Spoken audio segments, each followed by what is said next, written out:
Sunderlight Production.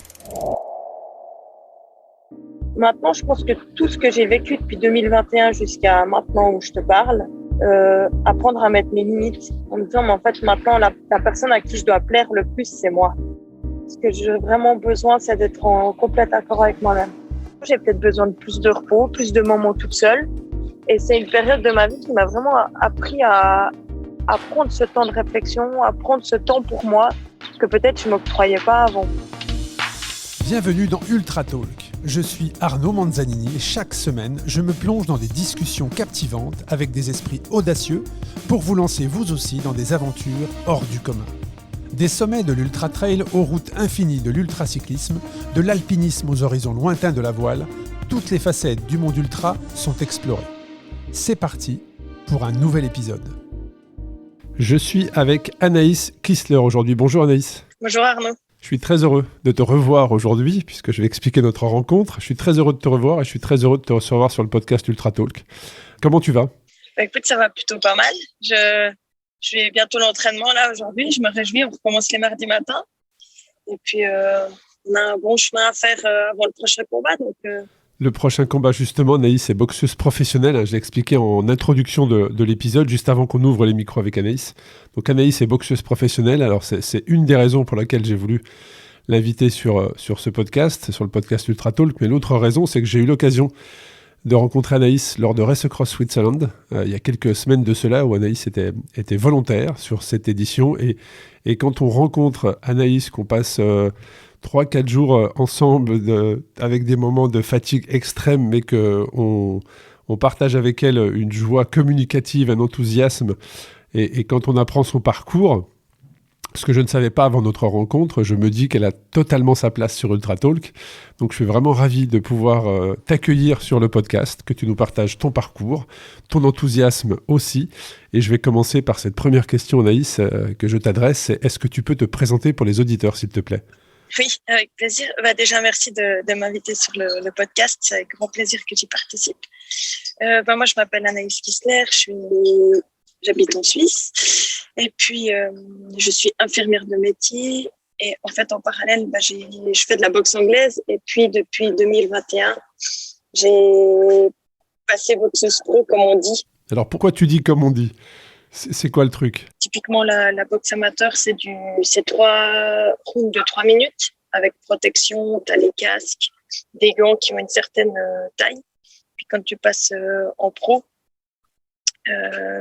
souvent les premiers combats, c'est 4 rounds.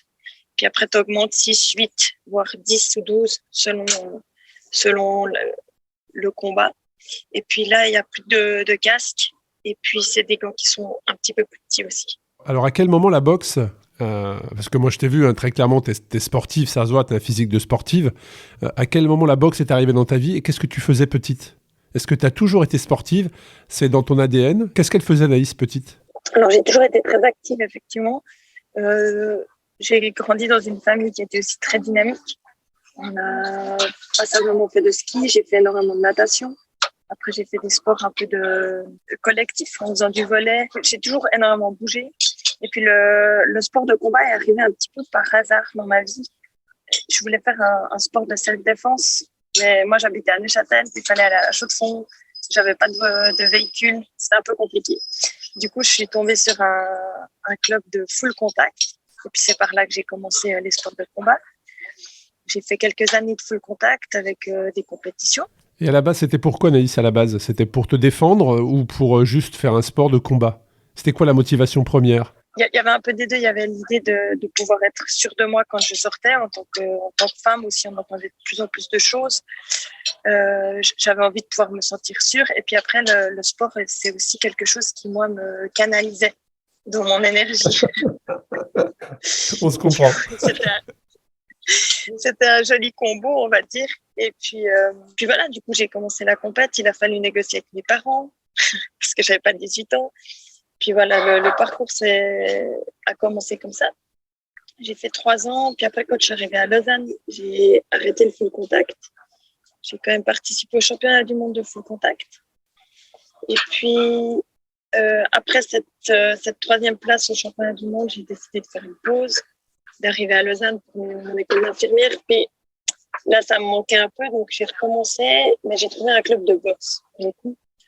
Et puis, c'est là que j'ai mis un petit peu les pieds dans la boxe. Puis aussi, très rapidement, j'ai repris le chemin de la compétition. Alors, tu vois, ça, je n'avais pas cet élément-là, que tu avais fait 3e au championnat du monde de full contact. Et donc, ça positionne tout de suite le calibre de la championne.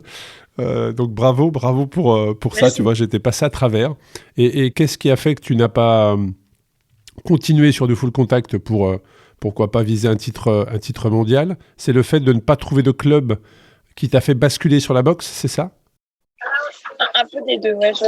Pendant une année, quand j'étais entre Lausanne et Neuchâtel, je dirais, pour m'entraîner pour le championnat du monde, j'étais dans un club de Neuchâtel, mais j'étais à Lausanne. Ça me demandait énormément. Et puis, j'ai pas trouvé un club à Lausanne qui me convenait comme à Neuchâtel. Mon entraîneur de Neuchâtel avait eu un accident, donc j'allais de toute manière pas continuer avec lui. Puis je me suis dit, ok, c'est une belle expérience, j'avais jamais passé par des compètes de ma vie, j'arrête là. Et puis finalement, ça m'a manqué. J'ai trouvé un club de boxe qui m'a énormément plu. Et puis ça me permettait aussi d'aller voir un autre sport et de vivre une autre expérience. C'est là que j'ai commencé la boxe amateur.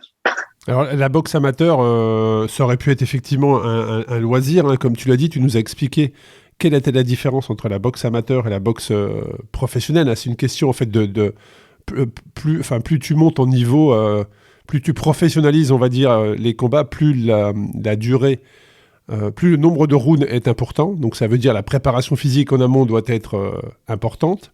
Et qu'est-ce qui a fait que toi, tu ne t'es pas contenté de juste rester à un niveau amateur loisir? Qu'est-ce qui fait que tu as voulu basculer sur le niveau professionnel? Alors, j'ai fait presque 5 ans de boxe amateur avec participation au championnat d'Europe, championnat du monde et puis aux Jeux olympiques européens de Bakou. Et puis, suite à ça, j'avais voulu faire une tentative aux Jeux olympiques. Et puis, c'est là que ça a eu un petit peu des couacs avec l'équipe nationale parce qu'il fallait que je descende d'une catégorie. Puis là, il y avait déjà une autre boxeuse qui a été privilégiée par l'équipe nationale. Donc, il y a eu un petit peu des tensions. Ouais, une mauvaise communication et un peu un mauvais lien avec l'équipe nationale. Puis, du coup, j'ai décidé d'arrêter la boxe en amateur. Là, j'ai fait 3 saisons de rugby avec l'équipe nationale. Puis après le confinement, pendant le confinement, tout s'est arrêté. Puis moi, j'avais un sac de boxe à la maison, donc je me suis remise un peu en forme. Puis c'est là que ça m'a titillé. Je me suis dit, je retourne à mon premier amour, mais en professionnel cette fois. Comme ça, on change du tout au tout. Je collabore plus avec l'équipe nationale. Je me trouve vraiment mon entraîneur, mon équipe. Ouais, ta structure. Ouais. Ma structure, ouais. Puis c'est comme ça que je suis partie un petit peu dans la boxe pro en me disant que je voulais essayer de boucler cette boucle que j'avais pas bouclée, quoi. Et non, mais c'est intéressant, c'est vrai, quand on te connaît, on voit quand même ta physique. Je l'ai dit, on voit que ça envoie, on voit qu'il y a un physique, on voit que tu aimes le contact, l'équipe de rugby, la boxe professionnelle. Donc ça veut dire que derrière, qu'est-ce qui s'est passé pendant le Covid, Anaïs? C'était quoi le fait, tu l'as dit, revenir aux premiers amours qu'est la boxe, mais c'est quoi? C'est une prise de conscience? C'est le fait d'avoir rencontré quelqu'un, d'avoir écouté quelqu'un pendant le Covid? On ne pouvait pas forcément sortir. Donc, quoique je crois qu'en Suisse, vous avez été ça a été moins strict que nous en France. Vous ne pouvez pas sortir, vous pouviez peut-être sortir. Mais quel a été est-ce que tu te souviens de l'instant, le moment où tu t'es dit, allez, go, je me lance en boxe professionnelle? Parce qu'en fait, au Covid, tout s'est arrêté. Moi, j'ai repris un petit peu la course à pied pour rester en forme. J'ai descendu mon sac de boxe 3 fois par semaine. J'allais boxer, faire mes petits entraînements. Et une de mes colocs me dit, Anaïs, quand tu boxes, tu as des étoiles dans les yeux comme je n'ai jamais vu. Puis ça m'a un peu trotté dans la tête. Et puis en janvier 2021, je suis retournée faire un sparring avec Olivia Boudouma, cette boxeuse professionnelle avec qui je m'entraînais parce qu'elle allait faire un championnat d'Europe. Puis là, elle me dit, mais il faut que tu boxes, Anaïs. Un petit peu comme à chaque fois, je lui ai dit oui. Puis 2 semaines après, elle m'a appelée et puis elle m'a dit, si tu trouves une structure, tu fais la licence, tu passes pro, je te fais boxer pendant mon championnat d'Europe au mois de juin. Ça a été le déclencheur. Et puis je me suis retrouvée à Carouge, qui est à Genève, avec Giorgio Costantino et Christophe Rim. Et puis Patrick Kinika m'a dit. Puis voilà, ça fait 2 ans que l'aventure dure avec eux, quoi. Alors, ça c'est intéressant parce que avant de revenir sur tes derniers combats, sur cette année, sur ta vision du sport, de comment tu veux te développer, c'est à ce moment-là, il va se passer un truc, il va se passer plusieurs choses même. Il va pas se passer seulement un truc dans ta vie, c'est qu'il va se passer un enchaînement de plusieurs choses. C'est que là, donc, je refais un point. Anaïs, sportive, je vous invite à aller voir, à la googliser, hein, vous verrez, c'est une jeune femme sportive, pleine d'enthousiasme, qui décide, après le Covid, de remettre les gants, de retaper dans un sac de frappe et de se dire, allez, je reviens à mes premiers amours, je passe professionnel. Des personnes avec qui elle s'entraîne l'encouragent. Vu, comme tu l'as dit, les étoiles qu'elle a dans les yeux, elle se décide à franchir le pas. Et puis à ce moment-là, alors on lui donne sa chance, elle va faire des tests physiques pour avoir ses licences, mais il va se passer un enchaînement de plusieurs choses qui vont changer très clairement sa vie. Je vais te laisser le raconter, Anaïs. Qu'est-ce qui se passe à ce moment-là quand tu décides de remonter sur le ring, de reprendre une licence? Il se passe quoi derrière? C'est vrai que ça a été un long chemin depuis le moment où j'ai arrêté la boxe amateur et la reprise de boxe professionnelle. J'avais ce besoin d'aller boucler une boucle, comme je dis, parce que la boxe amateur, ça s'est un peu fini en queue de poisson. J'avais besoin de tester l'expérience en boxe professionnelle, d'aller titiller ce monde-là, comme je dis. Et puis, pour faire de la boxe professionnelle, on a une batterie d'examens à passer, et dont une IRM, donc c'est une imagerie cérébrale. Et c'est là, en fait, en mai 2021, on découvre un kyste au niveau de l'hypophyse qui était pas détecté. J'avais des signes et symptômes, mais on pouvait mettre sur plein d'autres choses. C'était vraiment le début. C'était quoi les symptômes, Anaïs? J'avais plus mon cycle menstruel et puis je n'arrivais pas à perdre du poids, alors que pourtant j'avais repris un peu le chemin d'une hygiène de vie un peu plus acceptable que la troisième mi-temps. J'étais suivie par un nutritionniste. Mais pas de maux de tête? Pas de maux de tête, pas de douleur Non, rien du tout. Rien du tout. Puis en fait, entre guillemets, c'est un peu une chance parce que ça veut dire que on aurait pu découvrir ce kyste plus tard si j'avais pas fait les tests, mais avec des signes et symptômes plus importants et peut-être irréversibles. En fait, c'est un peu une chance dans mon malheur, je dirais, parce qu'au moment où je décide de vraiment me remettre à fond, alors que j'ai déjà 33 ans, c'est déjà assez tard, on me découvre ce kyste qui, comme il est sécrétant d'hormones, doit être enlevé. Et alors là, on en parle, hein, on est un peu plus de 2 ans après, on en parle tranquillement, en visio, tous les deux, mais quand on est sportif, généralement, on vit à travers des émotions, les émotions que nous procure le sport, donc on est quand même émotif. Il se passe quoi quand on t'annonce parce que j'imagine que toi, tu y vas en toute tranquillité faire ce scan. J'imagine que toi, c'est juste un process classique pour avoir ta licence. À aucun moment, comme tu l'as dit, pas de douleur, pas de problème, tu n'imaginais pas ça. Et quand le médecin te dit, est-ce qu'on peut, probablement, hein, il a dû te prendre à part, non, est-ce qu'on peut se voir quelques minutes? Il se passe quoi dans ta tête quand on t'annonce ça? Alors c'est clair, on y va en se disant, c'est routinier. Moi, j'avais déjà les yeux sur mon combat, j'étais en train de me entraîner. Ouais, tu étais complètement à côté enfin, tu n'imaginais pas du tout une annonce comme celle-ci, j'imagine. Pas du tout. Puis un jour, mon médecin, avec qui je m'entends très bien, me dit, Anaïs, je t'appelle vendredi à 19h. Et ça, c'est un peu bizarre parce que normalement, il m'appelle quand il y a un résultat de prise de sang et qu'on doit regarder 2-3 choses, mais pas pour des résultats, pour une licence de boxe, quoi. Et puis là, ça a eu c'est vraiment le choc de l'annonce. Et puis, il m'a annoncé ça un vendredi soir. Puis je me rappelle, tout le week-end, c'est des questionnements. Pourquoi moi? Pourquoi maintenant, alors que j'ai enfin décidé de repasser ce cap-là? Ça va m'handicaper un petit peu. Enfin, vraiment, toute une série de questionnements. Puis finalement, on n'a pas tellement le temps, à ce moment-là, de laisser parler nos émotions. Parce que, excuse-moi Anaïs, de peut-être rentrer un peu trop dans les détails, mais il t'annonce comment en fait? C'est-à-dire qu'il te dit, voilà, t'as un kyste Au niveau de l'hypophyse, il faut opérer. Tu as un kyste, on Alors, ne sait pas ce que clair c'est, il faut creuser. Étant aussi dans le milieu médical, il m'a dit, écoute Anaïs, ton IRM, il est pas bon. On a trouvé un kyste au niveau de l'hypophyse. Pour l'instant, ton IRM, il n'est pas acceptable comme ça pour boxer. Il faut qu'on fasse des tests complémentaires. Donc, très abruptement. Après, comme je disais, mon médecin me connaît et il préfère une... Il sait quel mot utiliser, ouais. Il sait quel mot utiliser avec Exactement. toi. Donc, il t'annonce ça. Et derrière, donc, vendredi soir, donc le week-end... Voilà, j'allais dire j'imagine, non, je ne peux pas imaginer parce que je ne suis jamais passé par ces moments-là, mais un week-end probablement, comme tu l'as dit, avec beaucoup de questionnements. Et puis le lundi arrive, donc le lundi, la semaine redémarre. Donc ça veut dire que tu fais de nouveaux tests tout de suite. Et à quel moment on met un diagnostic ou en tout cas on te donne des solutions? Parce que là, il n'est plus du tout question de boxe. Là, c'est clair que le combat, il est suspendu. J'imagine, dans ta tête, tu es dans le déni ou tu es toujours en te disant c'est bon, on va trouver une solution, je vais pouvoir boxer. Ou pour toi, maintenant, à ce moment-là, la priorité, c'est ta santé? Là, pour l'instant, on est en stand-by. J'annonce à mes entraîneurs que pour l'instant, mon IRM n'est pas bon.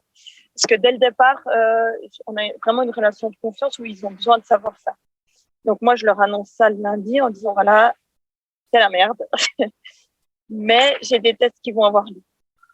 On organise tous les tests. Puis j'arrive à rester motivée. Alors le sport est quelque chose qui me maintient aussi. Et du coup, j'arrive à continuer à aller m'entraîner parce que je me dis, il n'y a rien qui est perdu. On ne sait pas. Donc, le combat n'est pas validé, mais le combat n'est pas complètement annulé. On continue jusqu'à ce qu'il y ait les tests. Ça, c'est tout un travail que j'ai fait avec ma thérapeute entre le moment où j'ai arrêté la boxe amateur et le moment où j'ai recommencé, pour apprendre à pas non plus mettre la charrue avant les bœufs puis à se dire, on verra. Tant qu'on ne sait pas, on continue. Puis là a lieu une batterie d'examens pour savoir de quel type est mon kyste et puis qu'est-ce qui est attendu, quoi. Donc on en arrive à la conclusion que le diagnostic, c'est un kyste qui est co-sécrétant d'hormones. C'est pour ça que j'arrivais pas à perdre du poids ou j'avais pas mes règles et que dans ce cas-là, on doit l'enlever. Donc c'est quand même une opération qui est assez conséquente. C'est 7 heures sur une table d'opération. Il passe par le nez pour aller enlever le kyste qui est quand même au niveau cérébral. Donc, c'est toutes des choses. Moi, j'ai jamais eu d'opération à l'époque. Donc, je me dis, voilà, super. Un peu du stress aussi. Puis finalement, comme ça touche la tête, je garde toujours en tête cette idée que j'ai envie de monter sur le ring en tant que boxeuse pro. C'est quelque chose qui m'anime et qui est très importante pour moi. Du coup, je négocie avec le neurochirurgien de pouvoir faire mon combat au mois de juin et puis d'être opérée juste après. Alors déjà, est-ce qu'on t'a laissé le choix? Est-ce qu'on t'a dit on peut t'opérer ou tu peux encore continuer, j'allais dire vivre avec, ne dramatisons pas, mais est-ce que tu peux continuer comme ça quelques années ou est-ce qu'on t'a dit il faut t'opérer pour l'enlever? Est-ce que tu as eu le choix, est-ce que tu as eu le choix pour ça? Non, on t'a dit il faut t'opérer. Clairement pas. Et après, toi, tu as négocié. Tu as plusieurs types de kystes et puis il y en a genre un seul que tu peux vraiment traiter par médicament. Tous les autres doivent être opérés. Alors, par chance, c'est quelque chose qui est bénin. Puis maintenant, je le dis souvent, c'est bénin, mais pas anodin, parce qu'on comprendra pour la suite pourquoi je dis ça. Et j'avais pas le choix. Par contre, vu que je l'avais déjà, pour moi, j'étais plus à 3 mois près. Et c'est un petit peu ce que j'ai négocié avec le médecin. J'ai dit, on n'est plus à 3 mois près. Laissez-moi faire mon combat. Je sais pas dans quel état je serai après cette opération. On connaît pas la suite. Je veux pouvoir boxer au moins une fois en tant que boxeuse pro. Le médecin, le neurochir, il me regarde, il me dit OK. Donc, il signe. Il signe une autorisation comme quoi j'ai le droit d'avoir la licence de boxe pro pour ce combat. Heureusement que c'était le Covid, parce que sinon, je crois que je l'aurais serré dans mes bras. Et du coup, s'ensuit toute la préparation. Puis là, j'ai décidé de taire un petit peu mon état de santé. Bien sûr. Je sais pas comment je vais sortir de cette opération, mais je pars à ma préparation de combat. Puis en fait, je me fais un peu une promesse à moi-même de profiter de chaque instant. C'est de me dire, c'est peut-être la seule fois que tu vas vivre tout ça dans ta vie. Une préparation de combat, monter sur le ring. c'est égal le résultat du combat, mais tu dois vivre ça pleinement. Est-ce qu'il y avait un risque, Anaïs? Est-ce qu'il y avait un risque? Est-ce qu'un un uppercut, un coup de poing aurait pu mettre à mal ta santé avec le positionnement de ce kyste ou les coups de poing n'avaient pas d'impact sur la position du kyste? Tu vois ce que je veux dire? C'est que est-ce que le kyste près de l'hypophyse aurait pu être endommagé, aurait pu accélérer quelque chose, ou est-ce que tu aurais pu risquer ta santé? Non, il n'y avait pas de risque sur ça. Non, c'était clair et net avec le médecin. Bon, déjà, il n'aurait pas signé. Et puis, c'était quelque chose pour moi qui était quand même important. C'était ma santé en priorité. Bien sûr. Si j'arrivais à négocier pour avoir et l'un et l'autre, je le faisais. Puis, en termes de santé, c'était possible. Donc, je l'ai fait. Bon, alors on va accélérer un petit peu jusqu'au combat, parce qu'il y a d'autres choses derrière. Cette annonce du positionnement, de la découverte pour avoir une licence d'un kyste au niveau du cerveau n'est pas la seule chose qui est arrivée à Anaïs, vous allez l'entendre. Donc, tu fais ton combat, comment se passe ton combat et il se passe quoi derrière?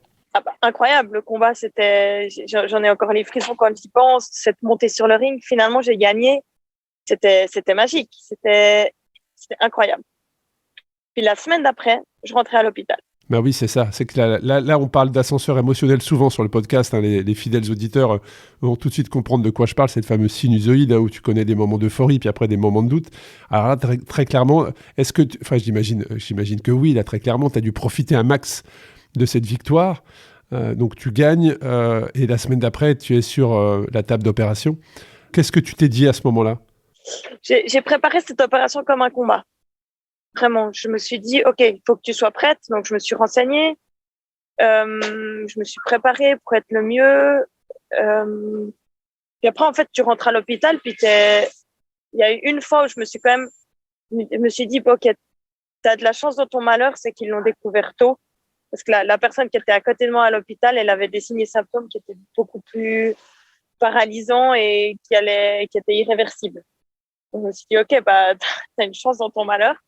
Puis là, vient l'opération. Puis normalement, il passe par le nez et puis il t'enlève le kyste et puis voilà. Et puis là, moi, ils ont dû prendre un petit peu de ma graisse au niveau du ventre pour pouvoir colmater le trou parce que le kyste était plus gros que prévu.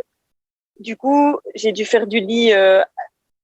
J'ai dû être alitée pendant 12 heures. Mais encore, j'ai eu des soucis avec la cicatrice. Enfin, toutes les complications possibles, je les ai faites. Donc, on a dû me réopérer la cicatrice au ventre parce que j'avais un hématome dessous. J'ai fait un globe vésical. Enfin, j'ai tout fait ce qu'on pouvait faire. Puis finalement, j'ai fait une semaine d'hospitalisation. Et puis là, tu te prends un mur. Parce que pour rentrer chez moi, je devais monter des escaliers. Puis t'es essoufflé, quoi. Alors que la semaine d'avant, t'as tenu tout un combat de boxe parce que physiquement, t'étais au top, quoi. Et pourtant, j'allais dire, t'es confronté à ça tous les jours, le milieu médical, parce que tu es infirmière. Et là, c'était toi la patiente. Comment, justement, quand tu te réveilles déjà, qu'est-ce que tu te dis? Parce que comme tu l'as dit quelques minutes auparavant, tu ne savais pas dans quel état, quelque part, avec ce genre d'opération, tu ne savais pas si tu allais pouvoir reboxer, comment tu allais être après. Quelles ont été la prise de conscience après l'opération? Et puis effectivement, les premiers pas, les premiers escaliers. Tu as mis combien de temps derrière à refaire une activité physique? Alors, assez rapidement, j'avais 2 semaines sans sport total. Ça, c'était sûr. Et assez rapidement, c'est là qu'on voit aussi la régularité d'une sportive, c'est que dès le moment où j'ai pu marcher, je me suis forcée à faire mes 10 000 pas par jour. Je m'obligeais, je me disais, tiens ça. Puis après, on est monté crescendo. Puis j'ai vraiment vu ça comme une préparation de combat aussi. C'est que on recommence de zéro, puis il fallait construire gentiment. Puis si j'allais doucement, je savais aussi que je récupérais mieux, que je récupérais bien et que ça me permettrait d'avancer vraiment par palier. Je suis vraiment allée par palier. Puis de toute manière, il y avait 6 mois sans choc à la tête. Alors voilà, ça allait être une de mes questions. Donc le chirurgien a accepté que tu fasses ton combat et que ça n'avait pas de risque sur ta santé si tu prenais un KO avant l'opération. Mais après l'opération, tu avais 6 mois, c'est ça, sans prendre le moindre coup sur la tête. Exactement. Normalement, je devais reboxer fin de l'année. Puis là, j'ai revu le médecin et puis là, il a mis un peu son veto. Puis il m'a dit que je pouvais reboxer qu'à partir de l'année suivante. Donc, j'ai fait presque 9 mois en dehors du ring. Ok, donc tu as utilisé ces 9 mois pour faire de la prépa physique, j'imagine? Oui, alors comme je disais avant, j'ai recommencé vraiment crescendo, j'ai recommencé à marcher, après j'ai recommencé un peu de renfo, puis après j'allais quand même à la salle de boxe parce que j'avais envie, même si on adaptait Ouais, le sport, hein. C'est clair ouais, puis il que faut... moi je tapais que 2 rounds. ouais, mais peut-être aussi juste l'envie d'être avec tes amis, ouais, avec tes potes, quoi. Voilà, tout simplement, de sentir cette ambiance, de savoir d'où tu arrivais. Mais c'est pas tout, puisqu'il va t'arriver autre chose. Et là, c'est pareil. Donc, comment on te découvre ce problème à la thyroïde? Comment est-ce que ça se passe derrière? Mais justement, en fait, suite à l'opération, il y a eu un dérèglement. Ça a touché mon hypophyse, donc du coup, il y a eu un dérèglement hormonal. J'avais développé une hypothyroïdie, comme on appelle ça. Et du coup, j'étais suivie par les endocrinologues très régulièrement parce que de base, du coup, je prenais des médicaments pour prendre le relais de ma thyroïde un peu fainéante, comme je dis. Et puis là, un jour, pendant un contrôle assez banal, la doctoresse me dit, j'aimerais juste toucher votre thyroïde. Puis elle a fait sa palpation et puis elle me dit, bon, on va faire des examens complémentaires. Puis c'est là qu'a suivi aussi toute une batterie d'examens, une biopsie. Pour te dire la chance que j'ai, la première biopsie, elle n'a pas fonctionné. Du coup, on a dû faire une deuxième biopsie. Puis c'est là qu'est tombé le diagnostic d'un cancer de la thyroïde. Ok, donc là, on est combien de temps après l'hypophyse, Anaïs? On est moins d'un an après l'annonce de Ouais, l'hypophyse? ouais. Parce que j'ai été opérée juillet 2021, puis là, c'était février 2022. Alors là, c'est pareil, on t'annonce ça. Euh, Si tu peux nous partager les premières pensées, parce que je pense qu'on s'en souvient. Et tu te dis quoi quand c'est à ce moment-là? Tu te dis, bon, bah là, voilà, c'est la fatalité, c'est quoi? Là, ce qui a été difficile, c'est, en fait, je me suis dit, merde, encore. En fait, vraiment, j'étais là, mais, et je sais que là, j'y réfléchis, je me suis dit, OK, cette fois, c'est cancéreux. Enfin, à l'époque, on me disait que c'était bénin et là, c'est un cancer. Et on a beau, quand on m'a annoncé le cancer, on m'a dit, franchement, si je devais choisir, la doctoresse m'a dit, si je devais choisir un cancer, c'est celui-là que je choisirais parce qu'il est facile à traiter. Et je lui ai dit, mais si je devais choisir un cancer, je n'en prendrais pas, moi. Enfin, j'avais eu assez. Pour moi, j'avais eu assez. Et puis là, de nouveau, en fait, on est tellement devant le fait accompli qu'on se dit, OK, c'est quoi la suite? C'est la biopsie. Enfin, il y a eu la biopsie. Après, il y avait d'autres examens pour savoir exactement quand on opérait, etc. J'étais en train de me préparer pour un combat. Au même moment, ma maman vivait aussi une expérience difficile d'un cancer. Puis je me suis dit, mais merde, je fais quoi avec tout ça? Est-ce qu'à ce moment-là, Naïs, tu avais autorisation du corps médical de continuer une pratique sportive sans forcément faire de la boxe et prendre des coups, mais est-ce que tu avais l'autorisation de faire du sport? Parce que ma question est de dire, est-ce que le sport t'a permis de t'apporter l'oxygène nécessaire pour continuer à rester enthousiaste et positive, malgré tout ça? Alors là, j'ai continué, ouais. C'était un besoin. Là, c'était devenu un besoin vital. J'imagine, il n'y avait plus de question de je vais m'entraîner pour un combat, c'est je vais faire du sport parce que j'en ai besoin. En fait, j'avais l'autorisation de boxer.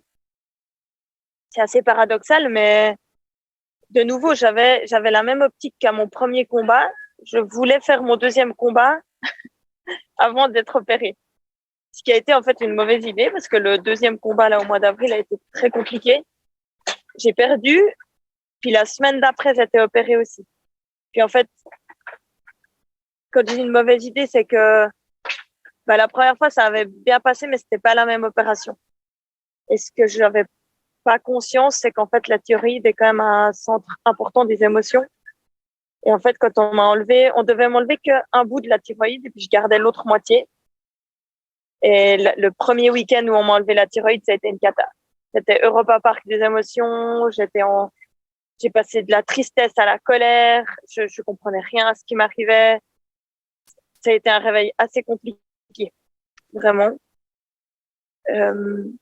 Puis à ce moment-là, ça a été vraiment le tsunami. Je prenais la défaite dans la tête, l'opération, les questionnements sur la suite, sur qu'est-ce que ça allait donner, sur ma santé. C'était un week-end très compliqué. Ouais, c'est les fameux week-ends où, toujours dans le cadre de cette sinusoïde, on est tout en bas et on se pose des tas de questions, on comprend pas trop ce qui nous arrive. C'est ça. Mais donc derrière, c'est pas entre le moment et l'annonce et l'opération, il se passe combien de temps et comment tu vis ça en fait? On m'a annoncé au mois de février et là, j'ai gardé secret. Il y avait des amis qui étaient au courant, forcément mes entraîneurs étaient au courant et j'ai gardé secret pour ma famille jusqu'à ce que ma maman soit opérée, elle, de son cancer. Donc, si je comprends bien, le cercle sportif proche, lui, était informé pour tes performances, ta préparation, tes planifications, mais le cercle familial, lui, ne l'était pas. Ok, donc il faut porter aussi ce poids-là. Tu vois ce que je veux dire? Dans les rencontres, dans les échanges, il faut aussi porter ça. Mon ex de l'époque était au courant, mais le cercle familial, vraiment frères et sœurs, parents, n'était pas au courant parce que j'avais décidé que voilà, c'était Priorité à ta maman, c'est ça quelque part. Ouais. Et une fois qu'elle a été opérée, là, j'ai annoncé à toute ma famille. Mais j'avais déjà l'opération qui était fixée, j'avais déjà tout qui était fixé. Ok. Donc là aussi, ça a dû être un moment probablement très intense au niveau familial, très clairement. Et donc l'opération arrive, tu te fais opérer de la thyroïde. On est quand là, Anaïs, à ce moment-là? Le premier week-end était compliqué et puis après, on est très suivi, on a beaucoup d'examens. Mais là, je veux dire, on est en 2022, on est en 2023? On est en 2022. 2022, ok. Oui, on est en avril 2022. Puis là, il y a 2 semaines sans sport parce que c'est au niveau du cou, donc j'ai vraiment pas le droit d'utiliser mes bras. Par contre, de nouveau, je refais mes 10 000 pas quand j'y arrive. J'essaye de rester active dans ce qui m'est autorisé. Tu remets le même process en place? Parce que tu parles des 10 000 pas, il y a quelques mois auparavant, après ton opération d'hypophyse. Exactement. Et là, à ce moment-là, en toute transparence, est-ce que tu... Ma question, c'est qu'est-ce que tu te dis? Tu sais, c'est la relation que tu peux avoir avec la vie, c'est que désormais, tout est possible, je vais faire ce que j'ai envie. Est-ce que ces deux étapes, ces deux phases assez qui peuvent être traumatisantes, hein, quel impact elles ont eu sur ton caractère? Tu vois ce que je veux dire? C'est-à-dire que est-ce que Anaïs, que moi j'ai rencontré il y a 3-4 semaines sur SO Cross Switzerland avec une énergie incroyable, beaucoup d'enthousiasme, est-ce que c'est la même Anaïs qu'il y a 2 ans? Ou est-ce que l'Anaïs que j'ai rencontrée, c'est la conséquence de ces étapes de vie, de ces opérations qui fait qu'aujourd'hui, c'est quelqu'un de rayonnant, d'enthousiaste, de positif, avec qui tu as envie de passer un moment? Déjà, merci pour ces beaux compliments. Je pense que c'est un peu des deux. J'ai toujours été très enthousiaste et un peu solaire comme ça. Et je pense que mon parcours de vie, avec tous ces problèmes de santé, a encore accentué ça. Et a surtout accentué le fait que j'ai dû prendre énormément de temps. Et donc, j'ai dû encore plus apprendre je me suis encore plus connue, je dirais. Alors, j'ai encore un chemin à faire sur poser mes limites, etc., etc. Mais ça m'a pas mal appris à prendre du temps pour moi et puis à peut-être aussi oser dire non des fois en disant non. Parce que pendant une convalescence, faut prendre du temps pour soi. Faut des fois refuser des invitations parce qu'on est fatigué. Donc, tout ça, c'est un apprentissage. Et puis, c'est là, lors de, ça c'était quoi, avril 2022, ils ont en fait analysé ce qu'ils ont sorti de l'opération. Et puis, il s'avère que là, moi, je me suis dit, OK, c'est fini, c'est bon. La vie, elle a arrêté de me donner des embûches, on va pouvoir aller de l'avant. Puis, c'est là que je devais boxer au mois de juin. J'avais un peu la même idée. C'est tu prends le temps, tu recommences et puis go, faut y aller. Et là, on m'annonce qu'en fait, on doit m'enlever l'autre partie de la thyroïde. Et là, on me dit clairement que j'ai pas le droit de boxer et que l'opération aura lieu au mois de juin. Donc la troisième uppercut quelque part. Ouais. 3e opération en une année. Et là, tu es dans le lâcher-prise, tu es dans quoi? C'est quoi dans ta tête? Tu es dans le lâcher-prise, tu acceptes, tu te dis OK, on y va. Comment ça se passe? Il y a de la colère. Parce qu'en fait, au départ, j'avais dit au médecin, enlevez-moi tout. Comme ça, c'est fait. Et éthiquement, ils n'ont pas le droit. Et du coup, il y a de la colère parce que du coup, je me dis, mince, on aurait pu peut-être tout enlever, ça aurait pu être plus vite. Enfin, du coup, je demande un 2e avis médical qui confirme qu'il faut effectivement que j'enlève cette thyroïde complètement et probablement avoir une radiothérapie. Alors, là, on n'a pas le choix. On est un peu résigné, hein, en fait. C'est vraiment de se dire, OK, c'est la santé. c'est la santé avant tout. Donc, on y va.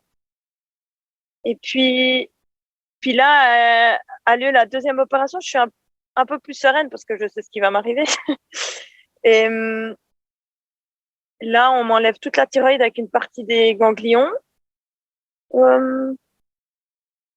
Puis là, c'est un petit peu la même chose. C'est même de se dire que si on peut pas reboxer, moi, je suis quelqu'un d'actif. J'ai envie de mettre toutes les chances de mon côté. Alors, on continue, je continue à essayer de marcher, de garder espoir. Et c'est là qu'arrivent mes journées cookies, comme j'appelle ça. C'est des journées où je suis dans mon lit et j'arrive pas à me lever. Et je passe en revue mes problèmes. OK, ma santé, il y avait mon couple à l'époque qui allait pas, le boulot, enfin, plein de choses. En fait, non. C'est juste que émotionnellement, je peux pas. Le fait de plus avoir de thyroïde joue énormément sur les émotions. Quand je suis en bas, j'ai énormément de peine à me remotiver. À remonter. Et là, les journées cookies, comme je dis, c'est que j'arrive à me lever, à me motiver à traverser la route de chez moi pour aller me poser sur une terrasse au soleil et prendre un café avec un cookie. Et en général, ça me lance dans ma journée et j'ai un peu appelé ça comme ça. Et actuellement encore, j'en ai des journées comme ça où je sais pas pourquoi j'ai un peu le moral un peu en bas. Pourtant, tout se passe bien, mais c'est les hormones, en fait. Tout simplement, c'est horrible à dire, mais c'est ça. Et je dois les accepter. Et maintenant, je dis aux gens, je suis un peu dans une journée cookie. Puis voilà, je sais que ça va être une journée où je vais faire les choses et puis peut-être un peu subir ma journée, mais que ça va passer. De temps en temps, je me pose, je fais un peu de cohérence cardiaque, ça donne le tour. Et ça, en fait, Anaïs, c'est-à-dire tu le détectes dès le lever. C'est-à-dire que dès le lever, tu te rends compte qu'en fait, bon voilà, ça tourne pas comme ça devrait tourner. Donc, tu as mis en place ce process, c'est-à-dire d'aller prendre un café, de manger un cookie. Pour toi, c'est ton process de détection que, bon, aujourd'hui, ça allait être effectivement un peu une journée subie. Exactement. C'est super intéressant.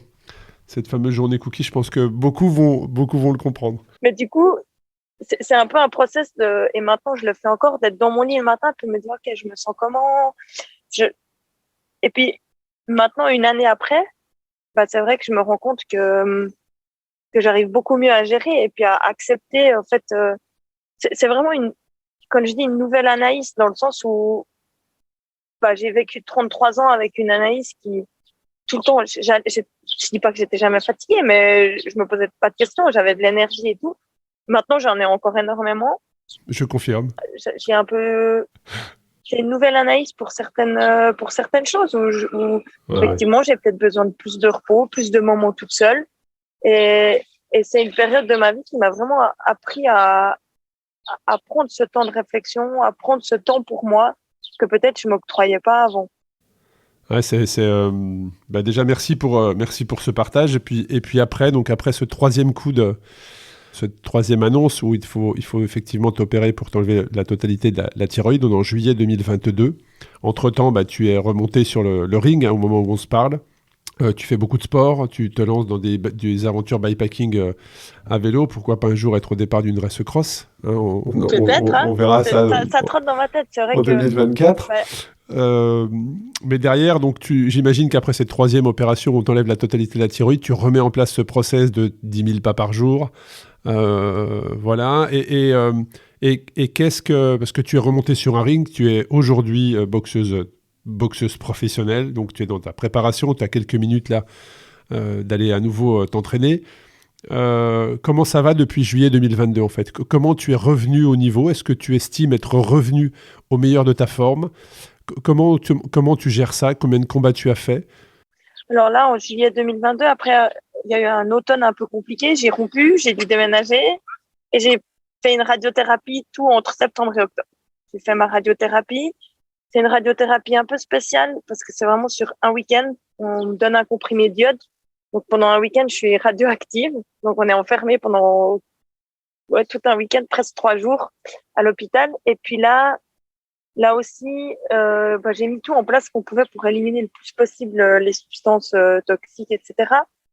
Puis quand je sortais, j'avais une semaine où j'avais pas tellement le droit de croiser du monde parce que on restait un peu radioactif. Et puis là, j'ai vraiment pris le temps de m'installer dans mon nouvel appart. Un nouveau départ, en fait. C'est un nouveau départ, effectivement. C'est un nouveau départ, un petit peu, ouais. Je me suis dit, voilà. Et là, j'avais 6 semaines. Puis là, au mois de décembre, j'ai reboxé. j'ai gagné. Et là, je me suis dit, c'est bon, je suis lancée, je suis bien. On continue la préparation. Là, on arrive en 2023. Et puis, mars 2023, je fais un combat très compliqué. Je tombe presque KO.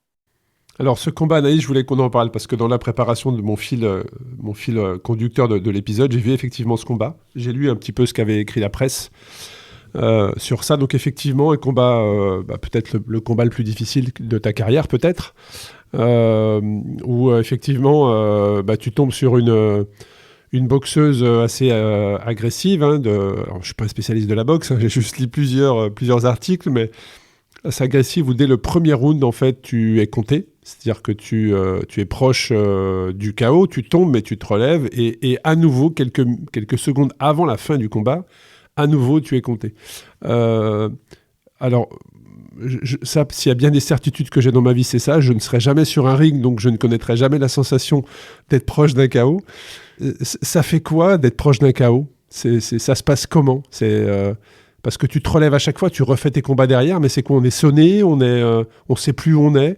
Si tu peux faire le parallèle entre un chaos physique et le chaos où probablement on t'annonce ce cancer, on t'annonce cette thyroïde, on t'annonce cette hypophyse, c'est quoi les sensations ? Je pense que dans les deux cas, il y a une surprise. Je m'attendais pas à ça. Et puis après, tu t'en remets un petit peu à ton entourage. Et c'est là que le coaching a énormément d'importance. Je sais qu'un de mes coachs disait à l'autre, mais jette le linge. Puis l'autre, il disait non, non, non, non, non. J'ai boxé 2-3 rounds complètement automatiques. Je me suis réveillée au 4e round. Je me suis dit, t'en OK, souviens ? là, c'est bon. Tu t'en souviens ou pas de ces rounds qui sont Non, passés ? le 2e et le 3e round, je m'en rappelle pas. J'ai gagné le 3e round, je sais. Pourtant, je m'en rappelle pas. J'ai boxé en automatisme. Pendant la pause, j'écoutais attentivement mon entraîneur, mes entraîneurs. C'est là que tu te rends compte que l'entourage est hyper important. Un peu la même chose que quand tu vis un problème de santé, je dirais. Et là, je me suis remise complètement à ce qu'il me disait.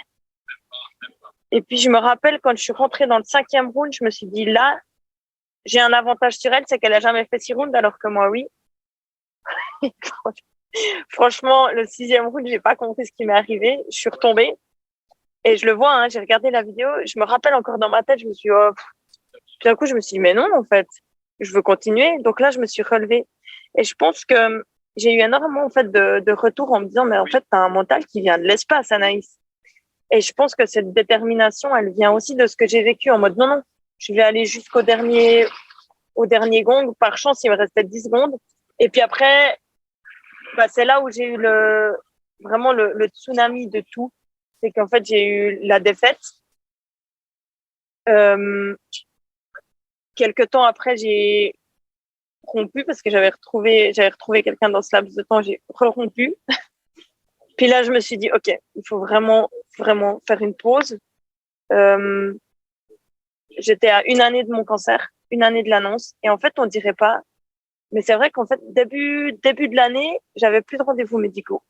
Enfin, plus de rendez-vous. J'en avais qui étaient mais très espacés. On se retrouve tout seul, en pleine préparation de combat. Tout d'un coup arrive la défaite, qui plus est par presque KO. C'était la première fois que ça m'arrivait. Grosse remise en question. Et j'en ai parlé avec une psy qui est vraiment spécialisée en maladies endocriniennes. Puis elle disait, en fait, vous étiez à 1 année d'un diagnostic. Souvent, les gens, elle a fait un parallèle avec les soldats qui vont à la guerre. C'est qu'une fois quand on est dans le combat, là, par exemple, le combat de la maladie, on n'a pas le choix. On doit y aller. On a des rendez-vous pour notre santé aussi. On doit faire les choses. Puis en fait, tout d'un coup, quand tout est fini, puis qu'on rentre chez nous, je dirais, là, c'était à 3 mois de la radiothérapie, etc. C'était vraiment, ça marquait on allait me faire les examens pour savoir comment avait fonctionné la radiothérapie. Donc, on est vraiment à un tournant dans ma santé. C'est là où, en fait, l'esprit commence à réaliser tout par ce quoi on est passé. Puis ça, c'est très difficile à encaisser. Quand tu dis c'est très difficile à encaisser, Anaïs, c'est parce qu'on est face à soi-même, en fait, et qu'il faut accepter des choses comme elles sont. C'est là, en fait, que commence tout un travail de dire, OK, mais je suis passée par là. Et ouais, j'ai eu un cancer. Et ouais, en fait, ça pouvait être dangereux. Et ouais, j'ai eu 3 opérations en 1 année. Et tout d'un coup, même si c'est des choses que tu sais, en fait, c'est assez difficile à expliquer, mais tu en prends vraiment conscience. Tu te dis, ah ouais, mon corps, il a vécu tout ça. Et en plus, mon corps, je lui ai encore demandé de boxer. Et en fait, alors, j'avais besoin de ça parce que ça me permettait de tenir. Et puis là, au mois d'avril, j'ai mis sur pause. J'avais vraiment besoin de mettre sur pause. J'ai refusé un combat au mois de juin en disant maintenant, il faut que je parte. Et c'est là où je suis partie en Irlande à vélo. Et j'avais besoin de ce moment de reconnexion avec moi-même pour juste faire le point en me disant, OK, tu as vécu tout ça, maintenant tu veux vivre quoi? Et ce voyage à vélo, il était impressionnant parce que j'étais seule. Je me suis vraiment retrouvée seule. Il y a eu des moments très difficiles en me disant, en fait, tu as le droit aussi de t'octroyer ce moment toute seule avec tout ce que tu as vécu. Et puis là, quand je suis revenue, on a recommencé les entraînements. Et puis là, j'ai le combat au mois de septembre. Mais c'est une version d'Anaïs 2.0. C'est plus la même J'allais dire, ouais. qu'encore avant. C'est plus la même. Et en plus, tu es infirmière, donc tu es baignée dans ce corps médical. Qu'est-ce que ça t'a apporté, le fait d'être infirmière, dans tout ce qui t'est arrivé, de passer de l'autre côté, hein, tu étais patiente et non plus tu étais la personne malade quelque part, hein, et non plus la personne qui soignait. Qu'est-ce que ça t'a apporté et aussi qu'est-ce que ça t'apporte dans ton sport, le fait d'être boxeuse professionnelle? C'est quand même deux métiers, infirmière et boxeuse pro, qui sont très éloignés. Qu'est-ce que l'un apporte à l'autre et inversement? Je pense que dans mon métier, au début, ce qui était compliqué, c'est que, en plus de devoir être empathique avec moi, dans le sens où je devais avoir cette patience avec moi-même, j'ai vraiment dû apprendre cette patience en me disant, si aujourd'hui tu peux pas, tu fais demain. Vraiment, mon mot-clé, ça a toujours été l'adaptation. Et là, j'en prenais encore plus conscience. C'est-à-dire que s'il y avait un jour où je pouvais pas, j'adaptais. Et j'ai eu un arrêt assez long parce que je pouvais pas, à un moment donné, être empathique avec moi-même et avec les autres dans mon métier. Et j'ai vraiment recommencé au moment où je pouvais faire ce pas-là. Parce que c'est difficile quand nous-mêmes, on va pas très bien, de pouvoir encore écouter des personnes qui vont pas très bien. Et je pense que maintenant, avec tout ce travail que j'ai fait, et le sport m'a aussi aidé à pouvoir être prête à retourner au travail. De nouveau, j'adaptais. Ça voulait dire que il y avait des jours où je travaillais le matin, je dormais 4 heures pour pouvoir aller juste courir une demi-heure le soir, mais j'avais besoin de sortir et de bouger. Maintenant, quand mes patients ils vont à l'hôpital, il y a des choses, des fois j'ai vécu, donc je peux leur en parler. Et peut-être que ça leur parle, ça aide aussi dans cette prise en charge de pouvoir juste leur dire, mais je vous comprends, en fait. Et je les comprends sincèrement.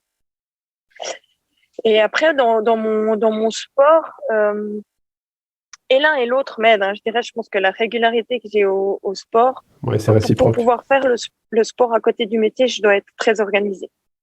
Et donc, je pense que ça aide pour l'un et l'autre, l'organisation. Et plus que mon métier d'infirmière, je dirais que ma maladie m'a vraiment appris cette patience avec moi-même en me disant, OK, si aujourd'hui tu es fatigué, tu fais pas ça maintenant, puis j'adapte et je revois mon entraînement. J'ai un plan de base, puis si à un moment donné ça va pas, j'adapte et je fais différemment, et puis finalement ça porte aussi ses fruits parce que ça veut dire qu'on est aussi énormément à notre écoute. Est-ce que Anaïs d'aujourd'hui est beaucoup plus patiente que Anaïs il y a ne serait-ce que 2-3 ans? Je l'apprends. C'est vrai que je dirais que jusqu'à juin, juillet, parce que j'ai eu un début d'année qui était très compliqué, entre mon combat, ma défaite, ma rupture qui a aussi été très difficile, celle au mois d'avril, et puis ma maladie, où j'avais un flot d'émotions qui était difficile à gérer. Là, j'ai mis tout en place un travail qui me permet de me dire, OK, j'ai eu beaucoup de culpabilité sur pas mal de choses parce que finalement, j'ai traversé des choses difficiles et moi-même, j'avais de la peine à le comprendre et du coup, j'avais aussi peut-être de la peine à le verbaliser. Donc, j'ai peut-être eu des paroles ou des actes qui étaient difficiles pour mon entourage. Et on culpabilise aussi de se dire, mais en fait, maintenant, je devrais aller bien, vu que j'ai passé tous mes examens médicaux et que tout va bien. Enfin, c'est là la complication, c'est qu'en fait, tout le monde pense que ça va bien parce qu'on a passé le plus difficile. Mais en fait, nous, on est en plein dans le moment d'introspection et de digestion de tout ça. Et on est en déséquilibre. Enfin, comment on appelle ça? On se sent souvent à côté de la plaque parce qu'en fait, les gens pensent que ça va, puis en fait, nous, on arrive. Ouais, en fait, il y a une, en fait, c'est intérieur et c'est invisible, en fait. C'est totalement invisible, ce mal-être. On est complètement en décalage, effectivement, et c'est invisible. C'est une maladie qui est invisible, donc c'est difficile aussi à exprimer, mais c'est aussi difficile à exprimer parce que nous-mêmes, on ne sait pas forcément ce qu'on vit. Ce qui se passe, ouais, bien sûr. Et donc, ouais, j'ai fait énormément de travail là depuis mai pour justement essayer de déculpabiliser parce j'ai eu des paroles ou des actions qui étaient difficiles pour mon entourage. Et puis finalement, je me dis, OK, bah, j'ai fait au mieux avec les outils que j'avais, en fait. C'est ça qui est aussi important, c'est de se dire que bah, on fait comme on peut finalement avec la société, avec aussi. Ouais, puis c'est aussi dans ce que tu dis, c'est être un peu plus indulgente avec soi-même. C'est parce que effectivement, quand tu l'as dit, quand tu fais le sport que tu fais, le métier que tu fais, tu dois être toujours prêt au combat, c'est le cas de dire, être au top du top. Et à un moment donné, c'est aussi se dire, bah, j'accepte d'être fatigué, j'accepte d'être pas bien. Et c'est aussi accepter ses propres points faibles, ou alors pas forcément points faibles, mais quand je dis points faibles, c'est la faiblesse mentale ou la faiblesse physique, tu vois, d'être fatigué en fait, de l'accepter pour pouvoir se reconstruire. C'est d'accepter cette vulnérabilité en fait, vraiment. De se dire, C'est bah, ça, en fait, c'est le je bon suis mot, je vulnérable. pense. C'est vrai que on a toujours l'idée, bah, t'es boxeuse pro, donc t'es forte, puis je suis là, mais non, en fait, moi, il y a plein de fois où ça m'arrive de pleurer, ou il y a plein de fois où je suis pas, enfin, c'est pas que je suis pas forte, mais on est tous humains. Et, et un truc qui a été aussi important, c'est de se dire, bah, dans une relation, il y a pas que moi, en fait. Certes, il y a des moments où j'arrive moins à m'exprimer, mais en fait, bah, des fois, peut-être avec mon ex, bah, elle pouvait pas comprendre, ou mes parents pouvaient pas comprendre. Puis, on est un peu co-responsable de la relation. Puis, j'ai aussi dû travailler ça en me disant, mais je dois pas tout porter toute seule. Et, et en fait, d'apprendre à connaître ses vulnérabilités, c'est aussi important. Et c'est ce qui me permet actuellement de peut-être, j'ai eu vraiment juin-juillet, non, mai-juin, cette période un peu de flou, en me disant, mais qu'est-ce que tu veux, etc.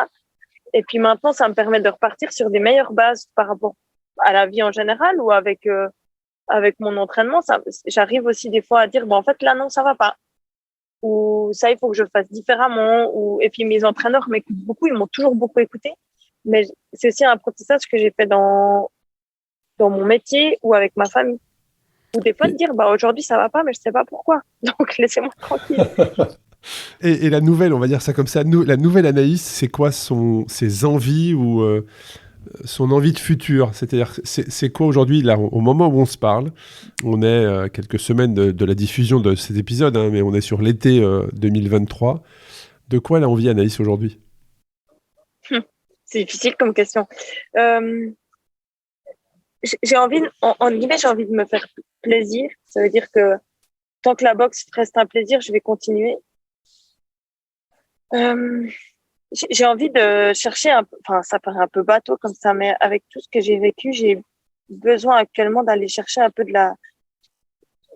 d'être sereine, de me dire voilà, et puis d'accepter qu'il y a peut-être des relations qui sont que passagères, mais qui vont nous apporter quelque chose, et puis maintenant, je pense que tout ce que j'ai vécu depuis 2021 jusqu'à maintenant où je te parle, apprendre à mettre mes limites en me disant, mais en fait, maintenant, la personne à qui je dois plaire le plus, c'est moi.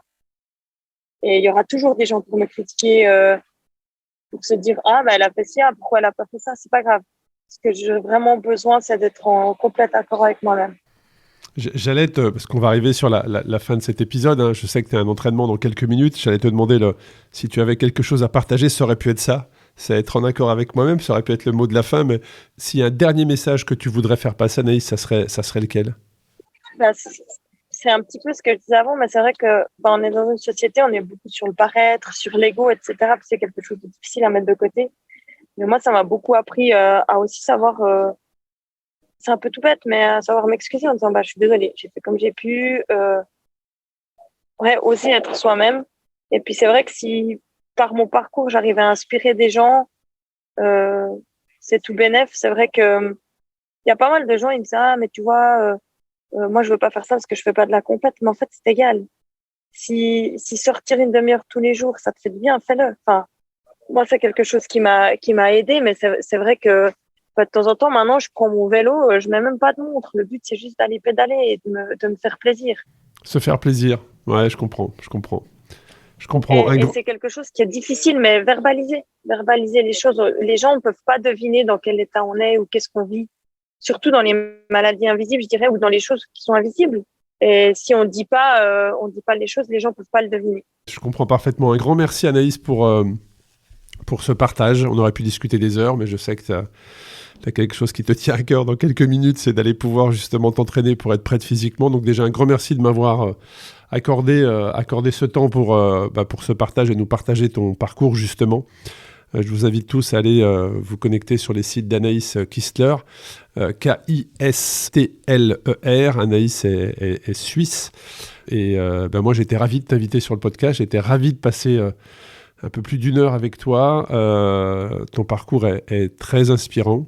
Il a forcément, à un moment donné, été douloureux, très clairement, on l'a bien compris. Mais en tout cas, c'est ce qui a fait la nouvelle Anaïs d'aujourd'hui, qui nous a inspirés pendant cet épisode. Un grand merci à toi, Anaïs.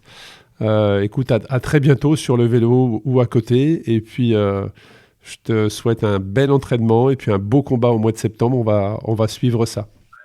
En tout cas, je te remercie infiniment. Et puis, ouais, peut-être à bientôt sur le vélo. C'est vrai que, peut-être pour finir, vraiment, j'ai fait un nouveau tatouage qui dit que l'âme n'aurait pas d'arc-en-ciel si les yeux n'avaient pas de larmes. Et effectivement, c'est que des fois, de se dire qu'il y a des moments qui sont difficiles, mais que si on arrive à prendre le temps et à patienter, c'est aussi pour mieux plus tard et que ça nous apprend quelque chose.